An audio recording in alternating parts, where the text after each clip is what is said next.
With Xabi Alonso out of the frame, having left to take over as head coach at Real Madrid, who comes in to buy Leverkusen? That is the burning question and the focus of today's video. And by the way, as a disclaimer, no no questionable voices will be used, and you'll see why, or hear why.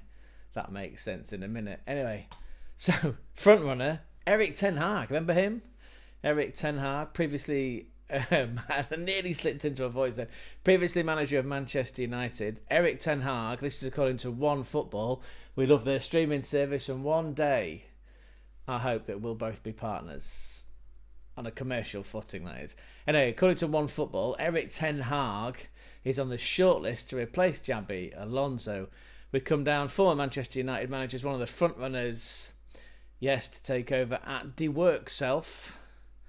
As we know, it was a unprecedented, and actually the first time ever that a club in the whole of Germany, the whole of Bundesliga, had gone undefeated. Yeah, it was an invincible season for Bayer Leverkusen under the stewardship of the Spaniard Xabi Alonso. That was going to be hard to repeat this year, as this article goes on to mention. Erik ten Hag, this is according to the author here, from The Athletic. We read that too. This is Laurie Whitworth, The Athletic. They write, gotta get your pronouns right in here.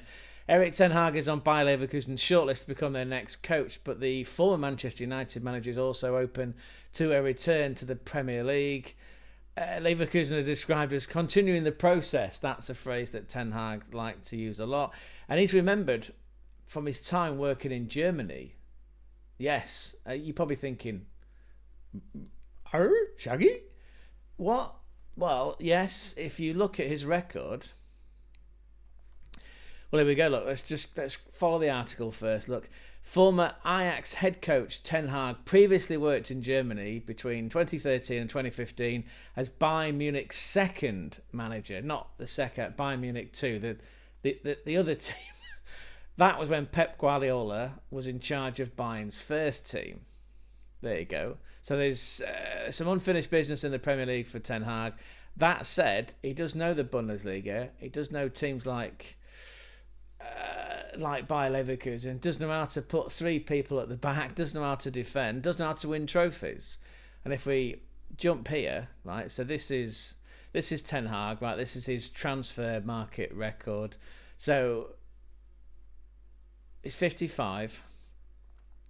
He's managed several clubs. I'm going to focus in on when he was in charge of FC Bayern's second team. So he was in charge for 72 games. Let me just make that a little bit bigger. Yeah, look. Oh no, that's too big now. 72 games, of which he won 48, drew only 10 and lost only 14. Lots of goals going in, 156, 63 conceded. He racked up, over those 72 games, 154 points, which is a points per match or points per game ratio, whichever acronym you want to use. PPM, PPG, no PPI here. 2.14. And actually, during his time in charge of the second team, he won a promotion. He won a promotion from the Regionalliga Bayern, which effectively is the fourth tier. And if you win this, or if you finish in the top three, and then fourth is a playoff relegation game, then you go up to the Dritte Bundesliga, which is Liga 3. Now, Liga 3 is where Arminia Bielefeld play their football currently. They're third place currently in Liga 3. And more importantly, they're in a DFB Pokal final against VfB Stuttgart. That's right, they're against Stuttgart. I'm trying to think of the name of that crocodile mascot. Begins with an F. Anyway, I'll put an overlay up. Is that Frenzy? Something like that. Fritzl. That's it. They're against Fritzl the crocodile. That is taking place on May the 24th. The finals in Berlin at the Berlin Olympiastadion. Yeah, super exciting that. So yeah, that was just to put in context that, and we'll cover that game here, I should say. And actually, we did a whole feature video on Arminia Bielefeld, and I'll link that in the description box down below. Feel free to check it out. So anyway, yeah. So while Ten Hag was in charge of FC Bayern 2, the other team from Bayern Munich, the second team, he managed to get them promoted to the Zweite Bundesliga, Liga 3, which is fantastic. He's not on his own, though, in terms of being on this shortlist for Bayer Leverkusen, because Cesc Fabregas, ex-Arsenal midfielder, bit of a Judas, went to Chelsea, went to Barca. Anyway, we did respect him, didn't we, Gonzo? We did respect his time at Arsenal. Here, he's also on this shortlist. Apparently, there's a shortlist of only two candidates: Erik Ten Hag and Cesc Fabregas. This is according to Kicker. Again, we've got to trust sources like Kicker and Build. Kicker reports that Cesc Fabregas and Ten Hag are the two names leading the way in Bayer Leverkusen's pursuit of a new head coach. That's Fernando Cara. Remember him? Big shiny head, stick of syrup on it. He's the CEO of Bayer Leverkusen. We come back down here.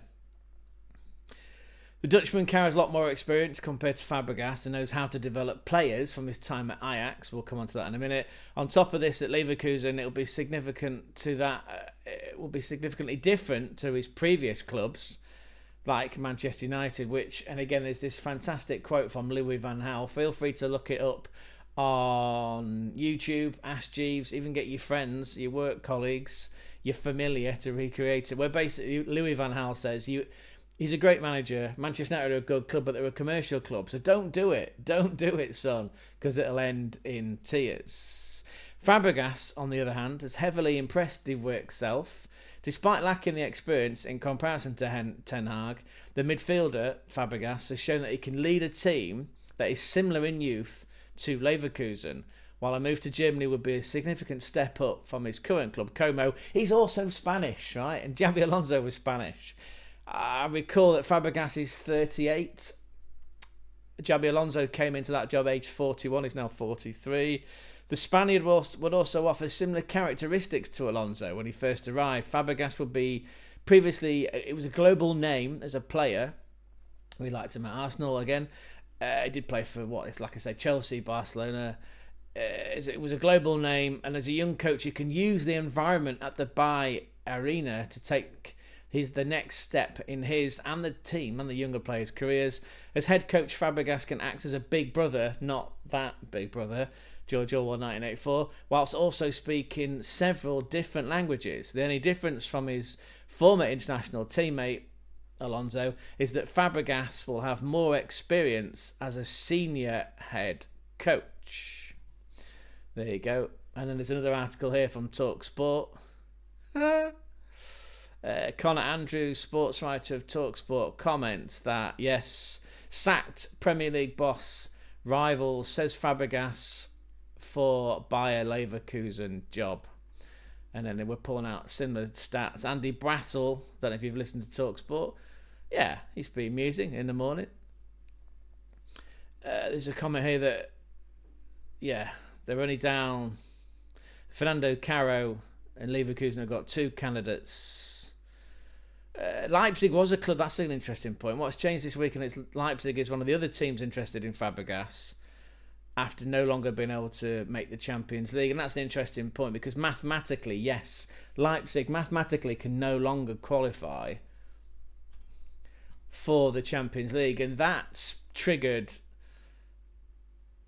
Xavi Simons to come out and say, do you know what? Yeah, I don't want this. I want to play in the Champions League. So we did a whole video yesterday, and again, I put a link in the description to that one, even an overlay, of Xavi Simons saying, look, I want to move on. So there's a number of clubs, including the likes of Arsenal, that are interested in Xavi Simons. But will he end up at Munich? That all depends if FC Bayern don't land their desired number one target of Florian Wirtz. Again, that's a saga, a story that keeps on giving on a daily basis. We come back here though, look.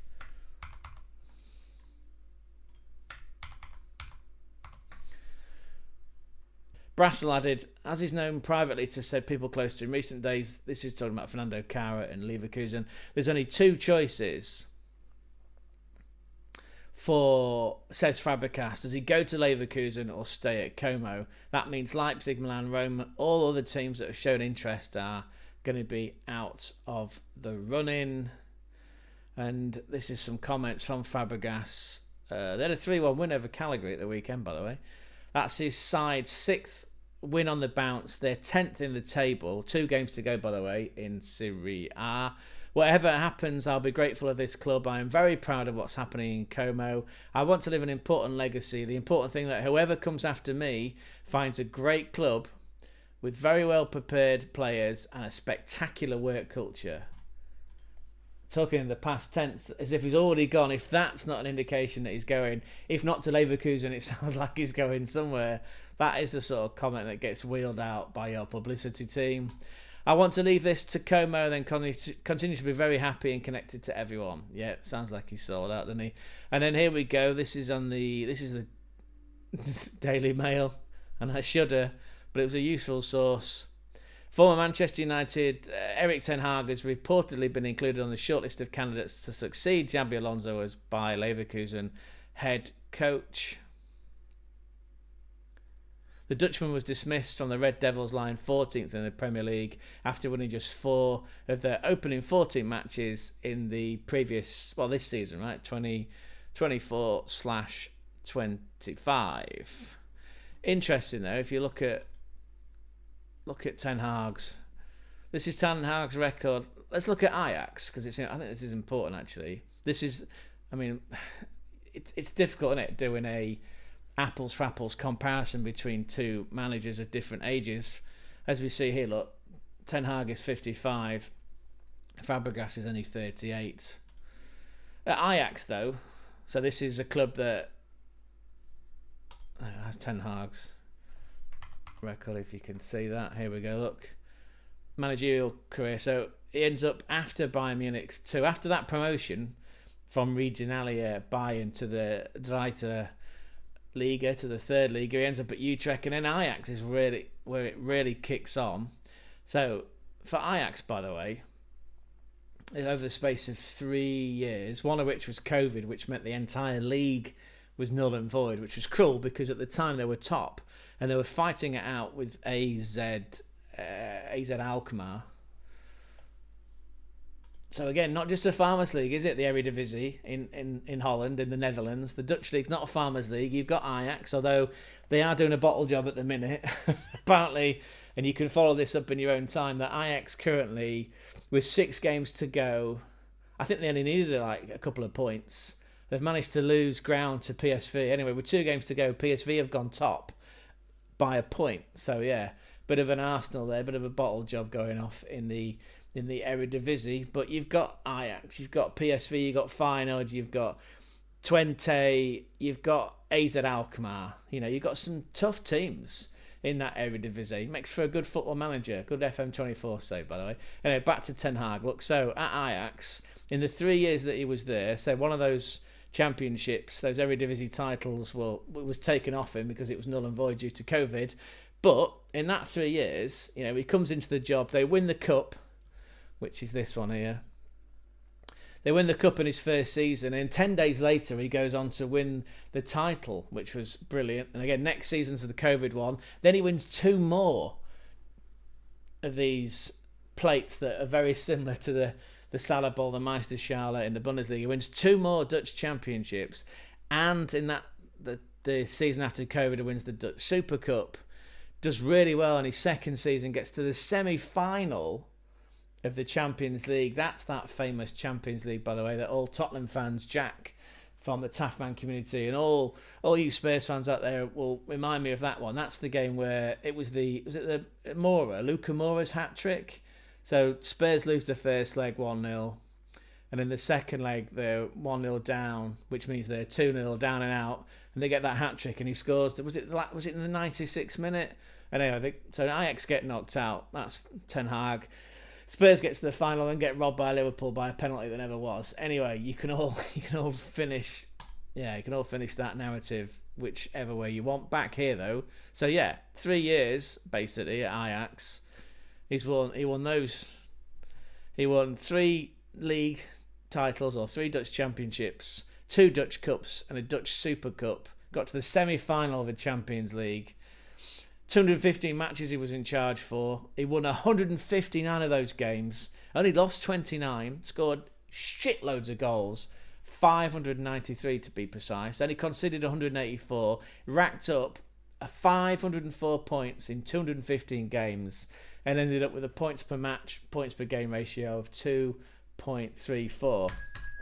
We are going to clap that one in. And that form is what attracted him. Well, attracted Manchester United to go and pick him up. So that was his record. And again, even at Manchester United, right, which, you know, he was there for 2.5 years. First season, he manages to finish third. Wins the EFL Cup. I'm not sure who the sponsor was then. Was it Caribou? Was it our favourite D-list celebrity energy drink? Anyway, so finished third, qualified for the Champions League. Wins the EFL Cup. The following year, it's not great, but he still manages to bag an FA Cup, beating Manchester rivals Manchester City 2-1 in the final. It's the third season where it started to slide. You know, I think he left them.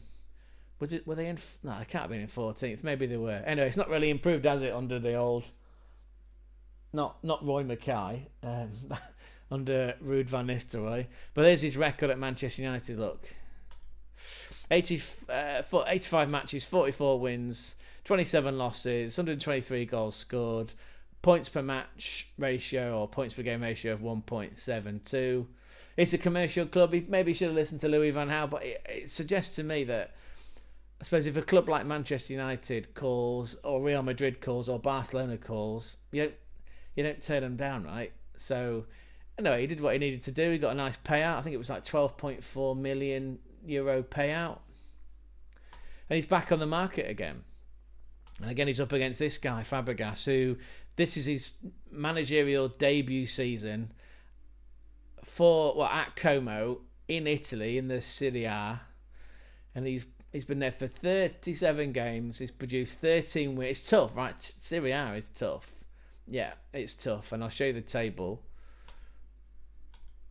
Oh no, that one. There's the table. Look, as you can see, look, there's 1 point in it with 2 games to go. Inter were top. They've stuttered of late. They're still in the Champions League. They've got a Champions League final to play against PSG. When's that? May 31st. And that's in Munich, by the way. And that's a fascinating story in its own right, because it's at the Allianz Arena, but it won't be called the Allianz Arena for that game, because they've had to take the letters off, because Allianz is not recognised as a UEFA official sponsor, so it'll be known as the Munich Arena.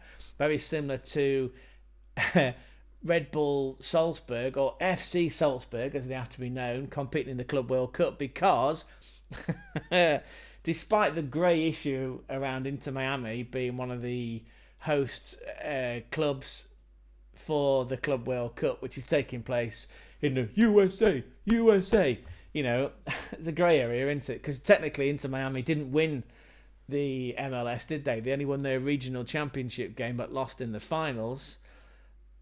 And all the money that goes around and all this multi-club ownership, you know, it's still can't have corporate sponsors of football clubs, can we? Gianni Fontini says, no, we're not having that. So, yeah, no Allianz Arena to host the final of the Champions League. It's the Munich Arena, and it'll be FC Salzburg competing at the Club World Cup, which kicks off on June 15th, and you can cover that.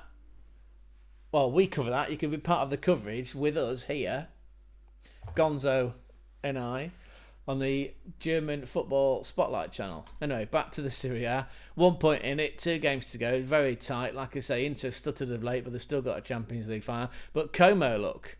There they are. Como, down here in 10th, and that's where they're going to finish. Potentially. Well, there's still 6 points on the boards, right? And Torino are only 4 points behind. He's done brilliantly, though. We will clap that in, because it is a very tough. I think that's just confirmation of the 2 games that they've got left. They've got Hellas Verona. What a great name. What a great kit. Getting Shakespeare vibes. They've got yeah, got to go away to Hellas Verona, and then I've got to host Inter on the final day, which could actually decide where the Serie A title ends up, which is fascinating. Anyway, his record, says Fabregas, just bring him back into the frame. 37 games so far, because it was one of those games was in the Coppa Italia, but they got beat on penalties by Sampdoria, who themselves, how the mighty have fallen, by the way. Sampdoria have recently been relegated to the third tier, to Serie A C. That is unprecedented. That is sad times. Sampdoria. Remember Attilio Lombardo, right? Remember Arsenal beat Sampdoria once in the Cup Winners' Cup semi-final. 2 goals in the same game by Steve Bold. That was 1990. Was that 1994? I'm sure that Put on the Shades, aka Games Messiah, will correct me on that one. Anyway, yeah, so they got beat in the Coppa Italia first round, but in the domestic league, 36 games played, 13 wins, 9 draws, 15 losses, with a negative goal difference, but it's a tough division, the Serie A. 48 points and a points per match ratio, points per games ratio of 1.3. So, where's your money then? Where's your money? Is it on Ten Hag? Or is it on, says Fabregas? Also, that was Sports Mole as well. The news coverage indicates that Erik Ten Hag is in advanced talks. You know what that means? Advanced talks. 55-year-old who's won trophies, has handled some big personalities. What do you reckon? And who's going to end up taking over as head coach at Bayer Leverkusen? Our prediction is Erik Ten Hag, actually. Yeah. Although, I can see the Fabregas appeal with him being young, promising, big name as a global player, speaks Spanish, there's some continuity. He'd be very desirable as a brand to market, whereas Ten Hag, old, austere, disciplined. Look, if they want to keep competing with Munich and don't lose ground to Frankfurt, it makes sense for an Erik Ten Hag. So we're going to say Erik Ten Hag. There you go. Clip that. We believe Erik Ten Hag will come into Leverkusen in the coming months. Let us know what you think. You know the drill. Let us know in the comment section down below. And also, if you could find it in your heart, please please go on and subscribe, and tell your friends. Tell your friends, tell your classmates, your uni mates, your workmates, regardless of what you do. Tell your family. Get everyone involved. Come on, get everyone involved. We can all get on the Bundesliga party bus together. Anyway, we're going to go now. Take care. Ciao, ciao, ciao. See you soon. Ciao, ciao, ciao.